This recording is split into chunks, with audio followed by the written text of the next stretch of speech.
morning. My name is Hannah Laura, and I'm doing today's opening words. Here we are gathered in faith and fellowship. May the light of the solstice sun, the beam of the Christmas star, the glow of the season's candle, and the beacon of our own chalice illuminate the darkness of our days and of our souls. Hello, I'm Alyssa, and my pronouns are she, her.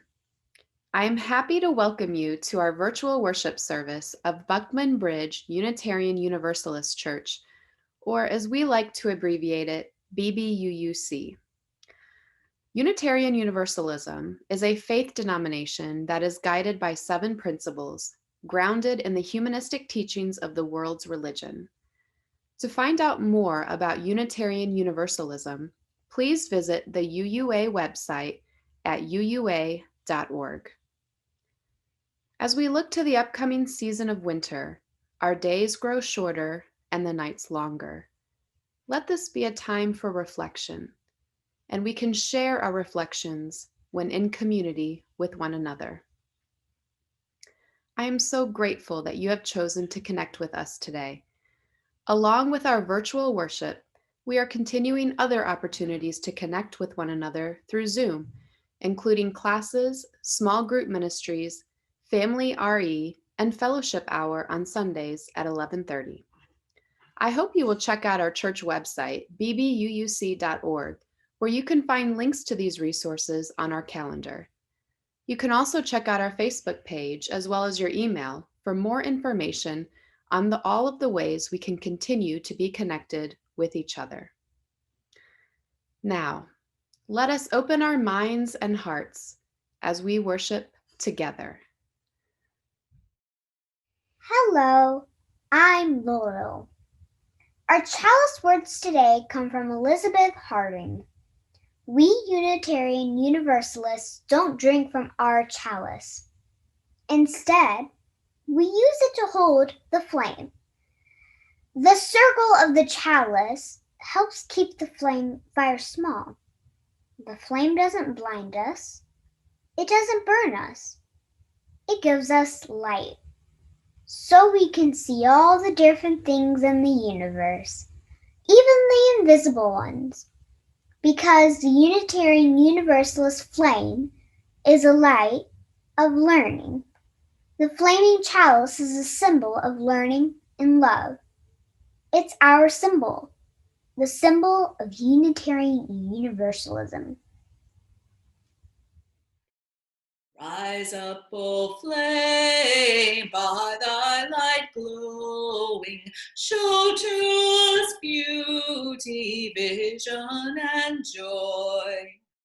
Rise up, O flame, by thy light glowing, show to us beauty, vision, and joy. Rise up, O flame, by thy light glowing, show to us beauty, vision, and joy.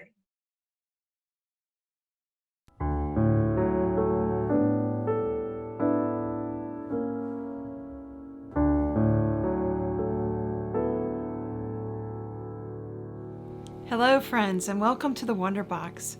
I wonder what we might find in our box today. Do you have a guess? Let's see.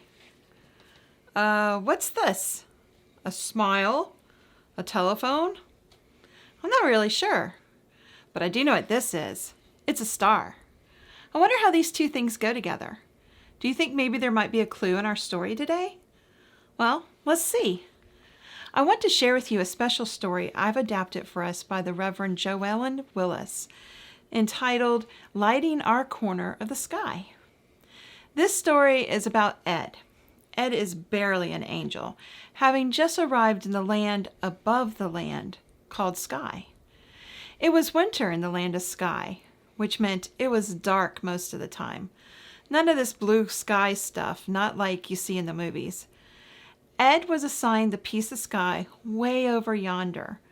It was kind of out of the way, but it was his, and the spirit whose voice is the wind assured Ed that in his corner of the sky He could be who he is, say what he thinks, and believe as he must. So Ed set out on a winter's journey to reach his piece of sky.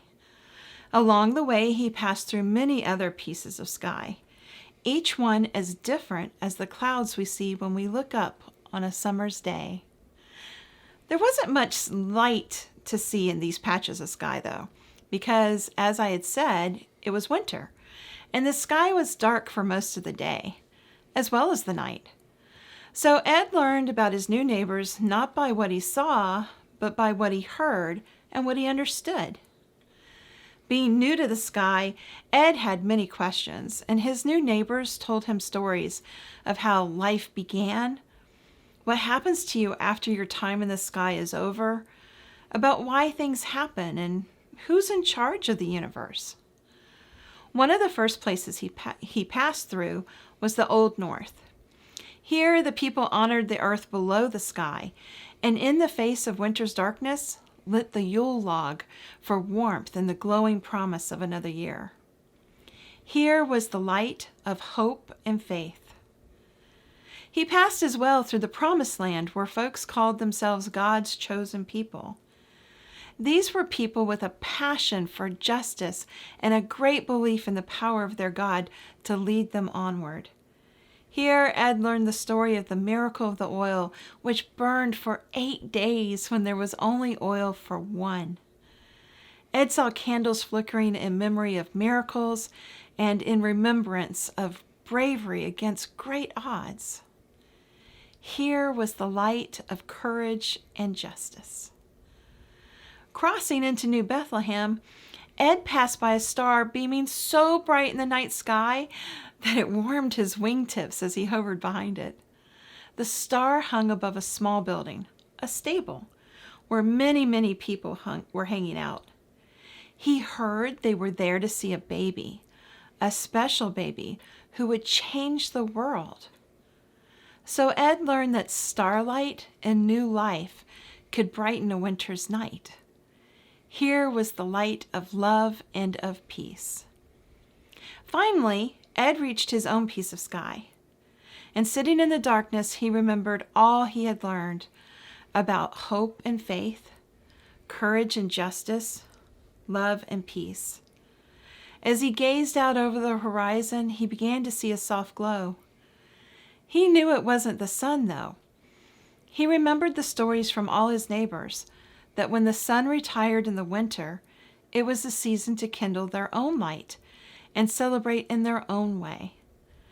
As Ed sat gazing at the glow of his neighbors' lights, he felt lonely in the dark and the cold.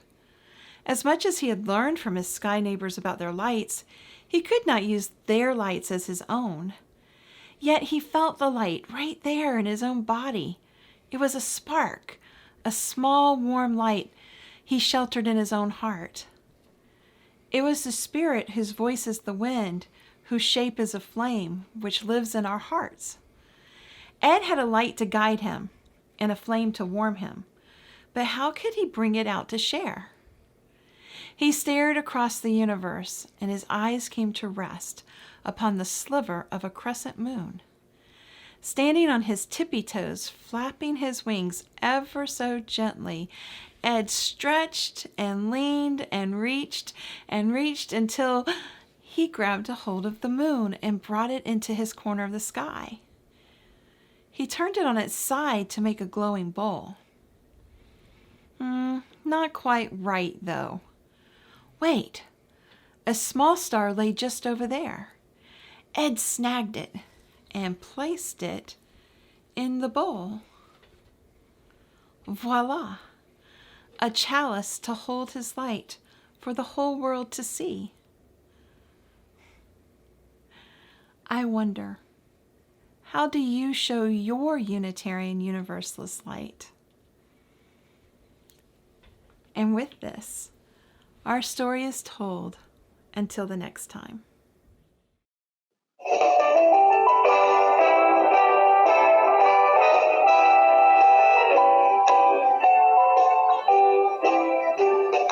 This little light of mine, I'm gonna let it shine. This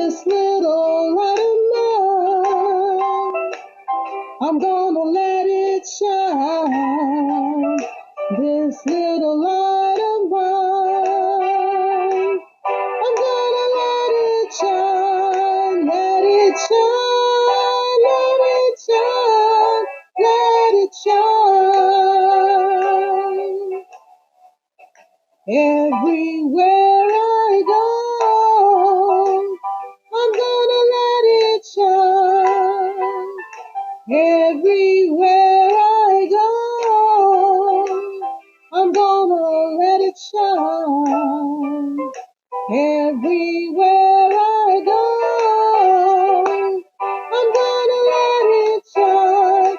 Let it shine, let it shine, let it shine. All around the world, I'm gonna let it shine. All around the world, I'm gonna let it shine. All around the world, I'm gonna let it shine.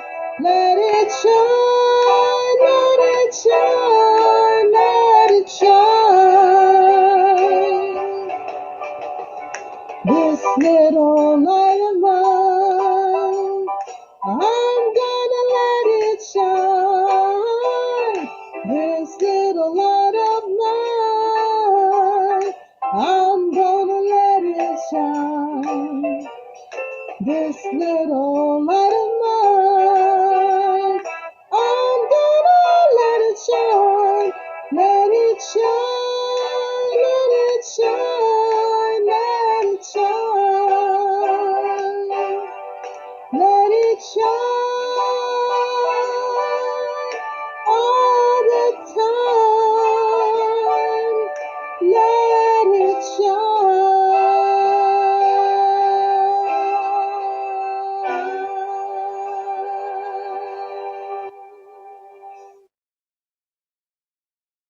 This is the time in our service where we pause to create a sacred space in our hearts. We pause to reflect on the recent days with joys, sorrows, fears, gratitude, and love. We recall the milestones, the changes in our lives, and those who need our healing thoughts. Our community is deepened by sharing. We light a candle for Barry M., who had successful surgery this past Tuesday, December 8th, for prostate cancer. Our love and support go out to him for healing and recovery. We light a candle for Debbie J., who had successful shoulder surgery this past Wednesday, December 9th. We send her our love and support as she heals from the surgery and begins physical therapy ahead. We light another candle for love and support for Sandra M., who is doing great after her September shoulder surgery and is safely staying tucked in her home. A candle of concern for Cora S. and Claudia M., who both have relatives with COVID. Please keep them in your thoughts and prayers. We also light our weekly birthday flames for Francis K., who has a birthday on the 13th, a candle for Grayson D., whose special day is on the 15th, and for Gary S., who will be celebrating on the 19th. And a final candle we light for all the joys and concerns that remain in our hearts but are not spoken. May we be filled with loving kindness. May we be well. May we be peaceful and at ease. May we be whole. We know that our financial contributions to this congregation come from sacrifice and hard work. We are so grateful for this and commit together to ensure the funds we gather collectively do a greater good for ourselves and our world than they could have done alone. May there be an offering to sustain and grow the life and mission of this congregation. May we give in love and in hope. Our virtual plate offering for this month will go to the Clothes Closet and Food Pantry, helping people in Clay County who are in a crisis.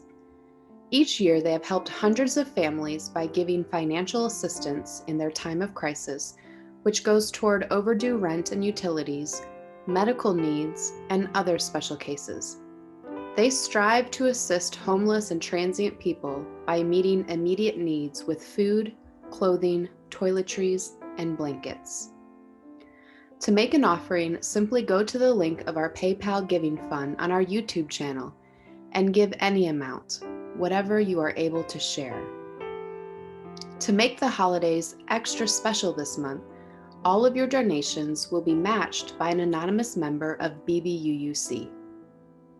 Your contributions are most appreciated during this increasing time of need.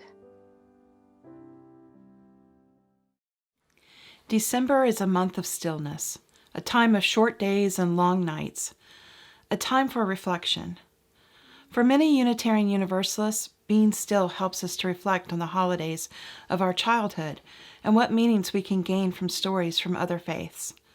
Certainly, our Jewish and Christian heritage guides us to glean important lessons from the Maccabees and from the birth of the Prince of Peace. Our fourth and fifth sources tell us that these are valid places to garner inspiration for our daily lives. While we make room for the holidays that bring meaning to our lives, let's also consider how our Unitarian Universalist faith gives our lives meaning and direction. This brings us to Chalice, an emerging holiday where each day we're invited to live more deeply into our 7 Unitarian Universalist principles. These principles articulate the core ethics of our liberal religious tradition.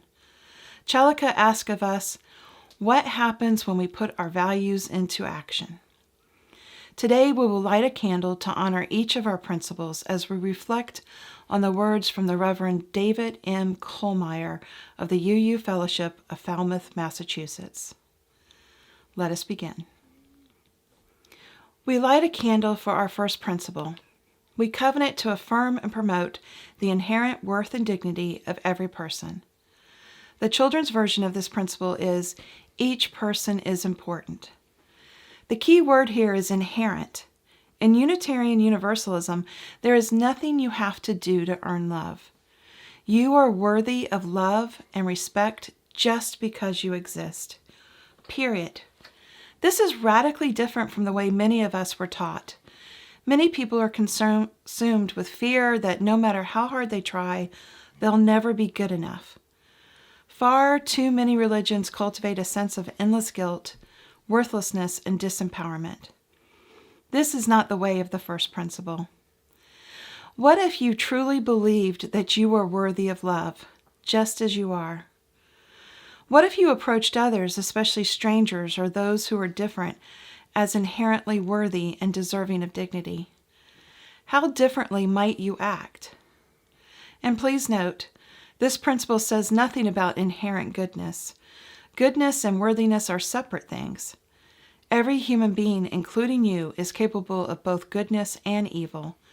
However, whatever good or evil we may do, the principle says we are worthy. We have a fundamental right to be treated with dignity. You matter. You are important, and so is everyone else. In a world where whole classes of people are treated as other, and in this time where someone's worth and dignity is closely linked to how much they politically agree with us, our principles point in a different way, the way of affirming the inherent worth and dignity of everyone. The good news that each person is important, including you, including them. We light a candle for our second principle. We covenant to affirm and promote justice, equity, and compassion in human relations. The children's version of this principle is, be kind in all you do. Our culture is deeply transactional. Every relationship gets reduced to a cost value, or it's judged on the basis of what I think it does for me. Genuine connection, true relationship, is a rare commodity. The first UU principle calls us to affirm the inherent worth and dignity of every person. How exactly do we treat someone if we assume they have an inherent worth and dignity? The second principle answers with justice, equity, and compassion. Justice, Dr. Martin Luther King Jr. said, is what love looks like in public. Justice in our relationships means that we are all treated fairly as equals. Justice means being aware of the ways subtle, even unconscious, prejudice and bigotry can distort our relationships. It means knowing about racism, sexism, homophobia, transphobia, ableism, ageism, classism, transphobia, etc., and trying to consciously change whenever we learn we are wrapped up in these. That's how we get to equity.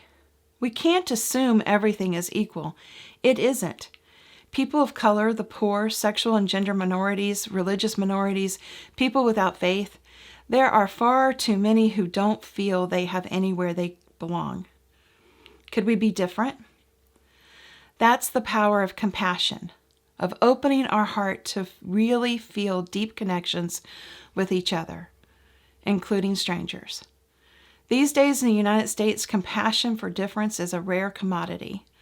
Our political discourse is increasingly cruel. Who counts as American seems to be shrinking. Do you wish things were different?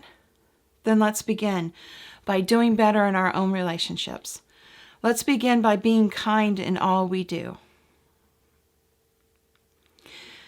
We light a candle for our third principle. We covenant to affirm and promote accepting one another and encouraging spiritual growth. The children's version of this principle is, we are free to learn together. Have you ever had the feeling you don't fit in? Like you're not dressed properly for the place you visit, or you don't know the correct in-speak everyone else is using? The third principle is a call to build a community where everyone is accepted as they are, where no one feels they don't fit in just because they're different. There is a growing fear of difference in our nation, especially around those of different cultures, languages, religions, or sexual gender identities. In Unitarian Universalism, we strive to be, universal. We believe in a love that leaves no one out. But being accepted as we are doesn't mean we don't believe in change. Each of us is a work in progress, an imperfect, broken human being that could honestly do a little better at being our best selves.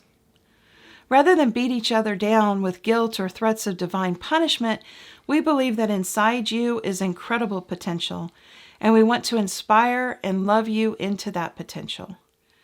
How do we accept each other while at the same time encouraging each other to growth? It's a delicate balancing act. The key, as always, is love. We accept each other because we want to be accepted, and once we know we are loved, our heart can open up to consider ways we might need to be transformed together. We light a candle for our fourth principle. We covenant to affirm and promote a free and responsible search for truth and meaning. And the children's version of this principle is search for what is true. What do Unitarian Universalists believe? Whatever you want. That's a common misconception about us. Just because we have no formal creed, meaning we have no list of doctrines you have to believe or pretend to believe to be part of our community, that doesn't mean anything goes. Our journey for personal freedom must be responsible. If you believe in God, but your God keeps you bound in fear or causes you to be cruel to others, we are going to challenge your God. The same if you don't believe in God and your unbelief has the same result. We are less concerned with what you do or don't believe about God and more concerned about how your beliefs are causing you to act. Are your beliefs, is your search for truth causing you to live with greater or less ethical responsibility? Our fourth principle is a call for the spiritual journey to be free. In our congregations, you'll find agnostics, atheists, Buddhists, Christians, humanists, religious and secular Jews, pagans, those whose primary faith identity is Unitarian Universalists, those who are a combination of the above and more. We want you to feel free to explore. Our free search, though, isn't just so we can feel self-satisfied.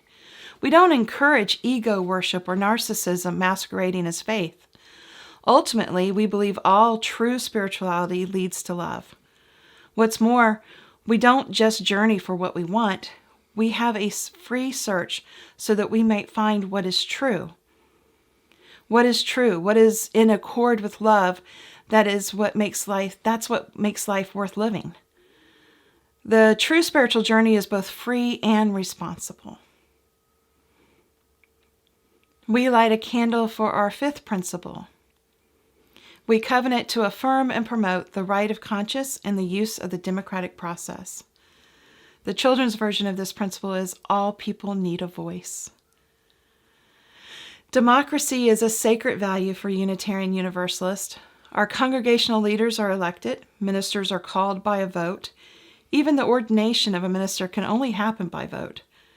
At our annual General Assembly, it is by voting that we decide our official denominational position on important issues.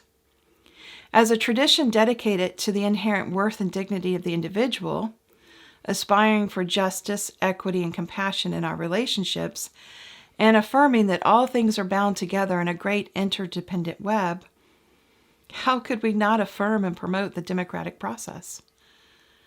These days, however, democracy is under attack.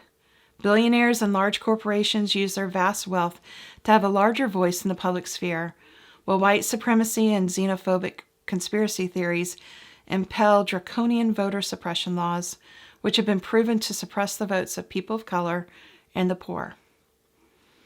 These are not merely political issues. For us, these are moral issues. That's why at the 2019 General Assembly, we affirmed a statement of conscience on what we must all do to defend democracy, and from that statement was born the the vote. To be involved, go to their website or reach out to our social action chair, Claudia. We light a candle for our sixth principle, the goal of world community with peace, liberty, and justice for all. The children's version of this principle is build a fair and peaceful world. In just the past few years, there is increasing skepticism about global solutions or global cooperation, and a growth across the Western world in nationalism. Fear of those outside of our borders, even of peaceful asylum seekers, prevails. It feels as if the old global alliances are coming undone. There is a great deal motivating this unraveling, and it's not just xenophobia. Much of the push of globalization has been fueled by international corporations that have amassed unimaginable wealth while more and more people, especially in developing countries, waste away in abject poverty. This increasing wealth disparity means more and more legitimate resentment and a feeling of alienation. Sadly, this makes many people easy targets for demagogues that manipulate their fears to evil purposes. We need our sixth Unitarian Universalist principle more than ever. The sixth principle is a call to think globally, to see all humanity, the whole world, as one. But world community can mean many things. Maybe the collapse of old alliances is a chance to imagine something new. What would it look like if all people everywhere saw themselves as part of one community, with no us or them?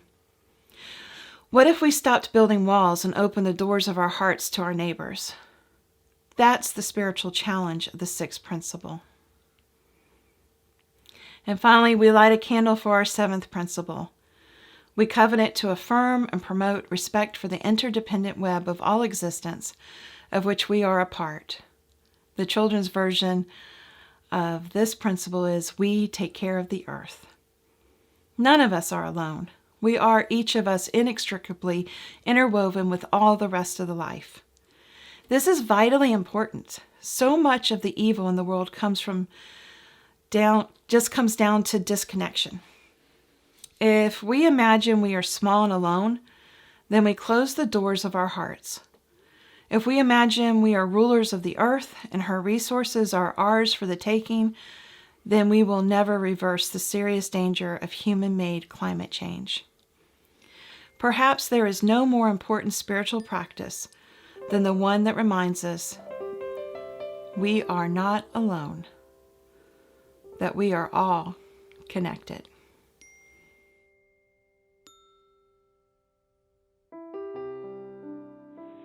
Our lives have been illuminated by our fellowship. Go now in peace, with the knowledge that your light may offer a beacon in the darkness. fire your light remain aglow to shine upon your path.